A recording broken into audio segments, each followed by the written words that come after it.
Okay, imagine this scenario. You start getting these awful, just cruel messages. They're clearly meant to destroy your relationship, tear down your confidence, and eventually they even tell you to harm yourself. Now imagine finding out the person sending them, the absolute last person you'd ever suspect, was your own mother. Welcome to the deep dive. Today, we are plunging into a story that, well, it's truly shocking. It grabbed national headlines, and it's all detailed in the Netflix documentary Unknown Number, The High School Catfish. Yeah, and for anyone maybe not familiar, catfishing is, creating a fake online persona to trick people. But this case, this goes way beyond that. It's almost unfathomable. Exactly. We've got some really compelling excerpts from the documentary itself, plus reporting that helps unpack the just incredible and bewildering details here. So our mission today really is to explore all the layers of this event. We're going to follow the investigation step by step. We have to confront the content of those messages, which is genuinely disturbing. And I think most importantly, try to get some handle on the why. The why, yeah.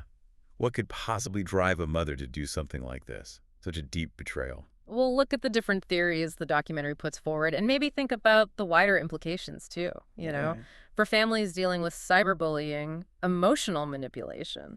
It definitely forces you to ask some tough questions, doesn't it? About human behavior, family, trust.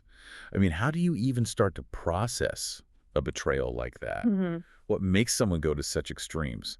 Let's try and unravel it together. It's really unsettling. It all started in what sounds like a pretty normal small town, Beale City, Michigan, back in the fall of 2021. And the target was a high school student, Lauryn, and her boyfriend at the time, Owen. Yeah, and the first wave of texts, it was designed to cause trouble from the get-go. How so? The sender pretended to be another girl from school, someone supposedly interested in Owen, using that disguise to try and break them up. Classic high school drama tactic, maybe? But this went much further, right? You said it was manipulative. Oh, deeply manipulative. Right. And aggressive. Like messages saying flat out, "Hi, Lauryn, Owen is breaking up with you." Even though he wasn't. Nope, he had no idea. And other stuff, really crude things like, "We're both DTF," you know what that means, and "he will be with me while your lonely, ugly lie is alone." Just nasty. Wow.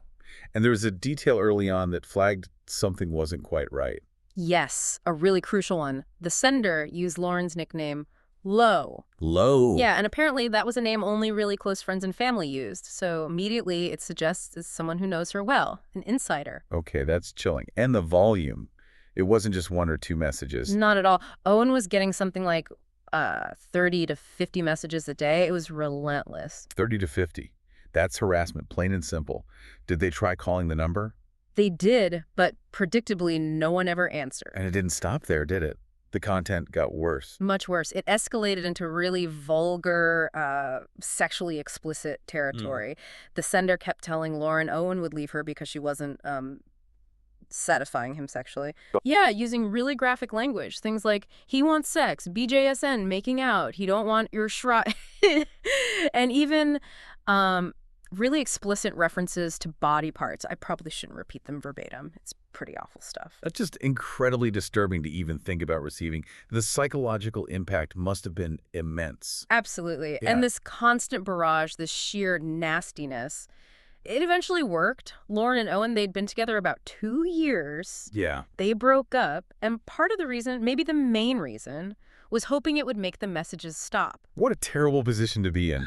Breaking up just to escape the harassment. Heartbreaking, but unfortunately even that didn't end it. It didn't stop. No. And this is where it gets even darker, if that's possible. Right. After the breakup, the messages continued, but they shifted focus. They started telling Lauryn to kill herself. Oh no, that's beyond cruel. It's horrific. Texts saying things like, "Kill yourself now, B," and "his life would be better if you were dead," and even using hashtags like #bangbang, #suicide. It's hard to wrap your head around anyone sending messages like that, let alone, well, we'll get to who. The level of malice there is just staggering. Thankfully, the authorities did get involved. Local police started looking into it around January 2022. Okay.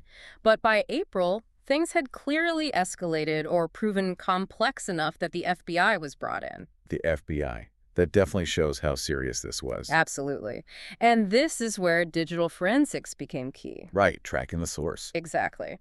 There was an FBI liaison, Bradley Peter, who played a big part. He figured out that some messages were being sent through an app, one of those apps designed to, hide or disguise the real phone number. A burner app, basically. Sure, yeah. So Peter got a search warrant for the app company. Yeah. That led them to several underlying Verizon phone numbers used with the app. So then a second search warrant went to Verizon. Okay, following the digital trail. Mm-hmm. And that's when one particular number kept popping up, as the report says. And whose number was it? Kendra Licari's number. Lauren's mother. Wow. So the evidence started pointing directly at her. Yeah. It began to build a strong case connecting her to this relentless harassment campaign against her own daughter. But here's the part that just blows my mind. Kendra, the mother, she was apparently checking in with the police about the investigation. Repeatedly. That's one of the most baffling parts of this whole thing. She was actively inquiring about the progress of the investigation into the messages she was sending. The sheer audacity of that. Or maybe it points to something deeper psychologically. It's hard to say. It's like she was living in this completely false reality. It really is difficult to comprehend. The documentary actually shows some police body cam footage from her arrest in December 2022. What was that like?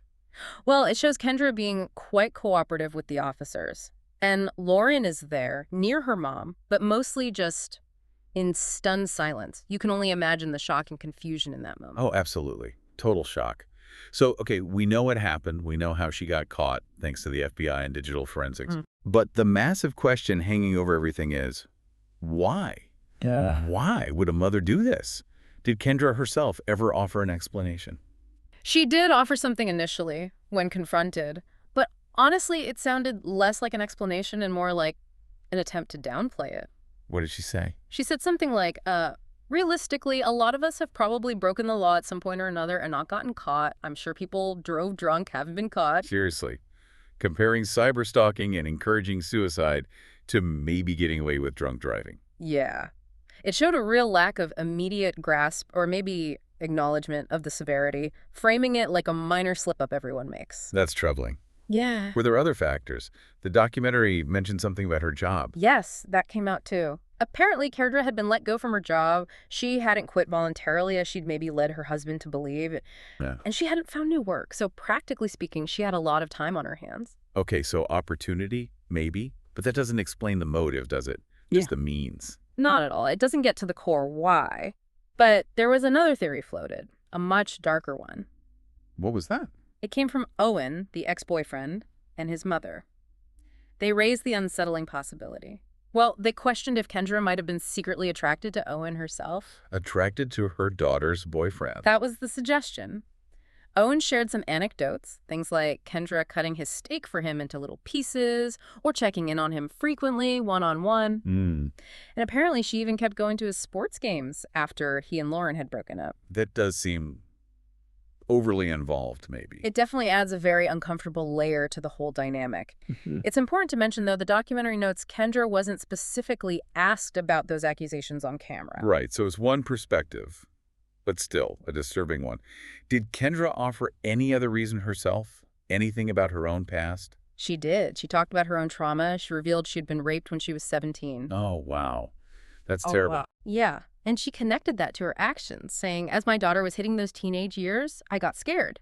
I was afraid of letting her grow up, wanted to protect her and keep her safe. So she framed it as a protective instinct gone wrong, twisted by her own fear. That seems to be her explanation. And the documentary's director, Skye Borgman, offered her take on that. What did she think?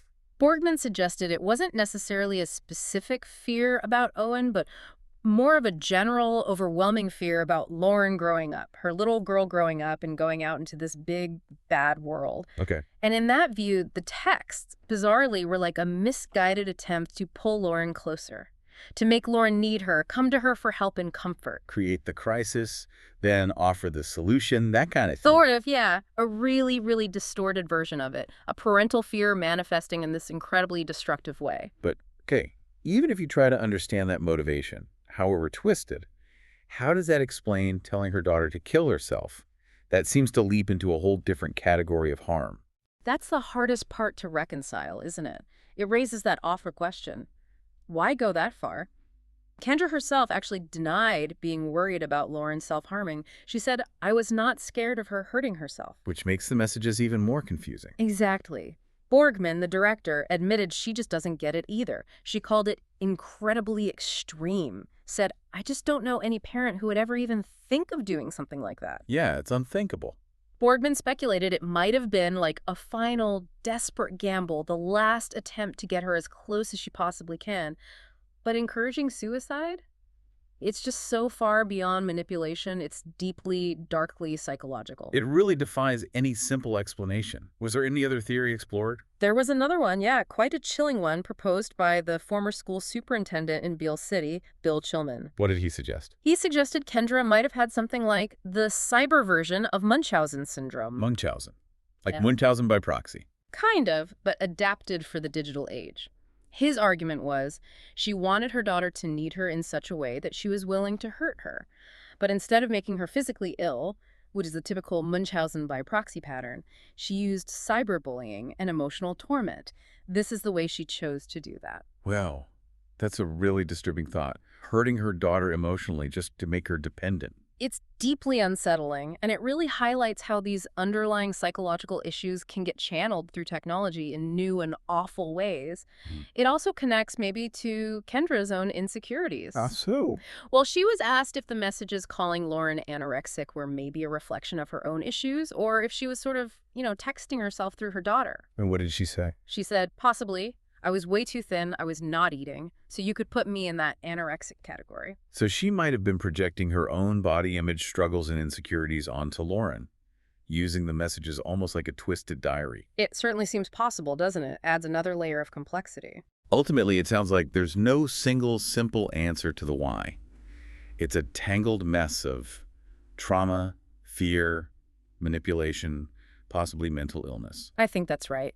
As Skye Boardman concluded, "I don't know that we're ever going to understand that fully." She felt it would take a lot of deep self-reflection on Kendra's part to even begin to untangle it herself. Yeah, some motivations just remain deeply hidden, even from the person themselves, perhaps. Mm-hmm. So what happened after the arrest and conviction? Kendra went to prison. Yes, she was sentenced to serve at least 19 months. But the really important story here is Lauren's, how she's moved forward after all this. She's 18 now, graduated high school. How is she doing? It seems like she's finding ways to heal. The documentary shows her building a much stronger bond with her father, Sean. They're shown spending time together, like going for walks in nature. That sounds positive. A source of stability. Definitely. It looks like a path toward finding some peace after the chaos her mother caused. Her resilience is pretty remarkable. And what about her relationship with her mother, Kendra? Has that changed over time? It has, quite significantly. It's been an evolution. Apparently, back in 2023, not long after Kendra went to prison, Lauryn told Borgman she missed her mom a lot. They were actually staying in touch while Kendra was incarcerated. Really? Wow. Yeah. But by 2024, Lauryn's perspective seemed to have shifted. Borgman observed she was being a little bit more measured in her communication with Kendra and also more cautious about, quote, how much she was willing to let Kendra into her life. That makes sense. Setting boundaries after such a violation of trust must be crucial. Absolutely. It sounds less like cutting her off completely out of anger and more like a necessary step for her own well-being and healing process. Processing that level of trauma takes time. So where do things stand now? Kendra's out of prison, right? Yes, she is. But according to the documentary's endnotes, she and Lauryn hadn't actually seen each other in person for about a year and a half.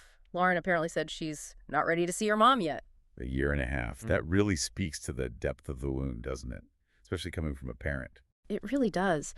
But Lauryn still holds on to some hope for the future, which is incredibly powerful. What does she hope for? She expressed a wish for her mother to get the help she needs. Her hope is that if and when they do see each other again, things won't just revert back to the old ways, the unhealthy dynamic from before. That shows incredible maturity, wanting healing for her mother, too. It really does, and her final words in the film are just incredibly poignant. What does she say?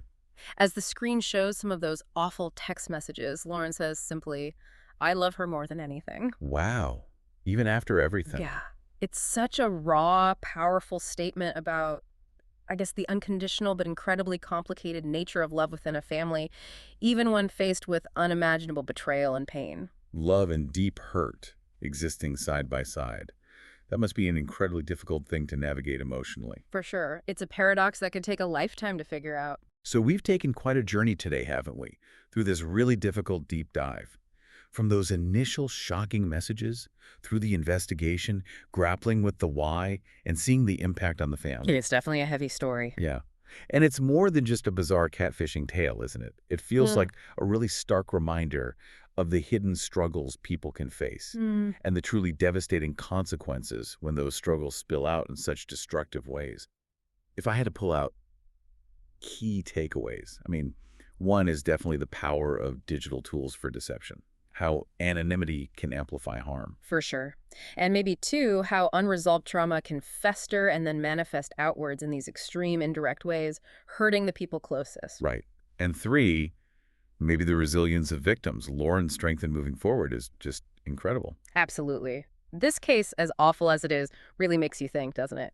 How well do we really know the people we're closest to? What kind of internal battles could lead someone to do something so harmful, especially someone meant to protect you? Yeah, it's unsettling. And maybe thinking about such an extreme case can help us recognize, I don't know, the more subtle kinds of manipulation we might see online or even in our own lives. Perhaps. Recognizing signs of deep struggle even when someone's actions seem completely incomprehensible. It's definitely a disturbing lesson in just how complex people are, the hidden depths of psychology, and the enduring, sometimes painful complexities of family. Leaves you with a lot to think about.